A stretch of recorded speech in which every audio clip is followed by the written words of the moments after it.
The former Mount Pleasant MP Fadzai Mahere uye achiexposa tsamba dzaifamba mugore rapera pakati pana Wicknell Chivhayo vana Mike Chimombe nemacompanies aivamba matenda yakaita sana Rainform muri Zimbabwe achiperi mushe nekuti abva anyatso kuexposa kuti aiwa zvinhu zvavaita ndomadeals avainvolvewa mazviri. Sandapinda mashoko atekwa naFadzai Mahere panoti bva wasubscribe ubva walaika utina on the bell icon. Sezvamuri kuona mapictures ndo maletters acho you can go through. Saka isusu we don't want to waste your time. Toona kuti Fadzai Mahere anobva anyora panapa anyora mashoko ekuti good day Rainform.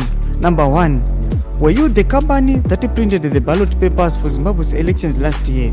Number 2, did you ever receive the letter below?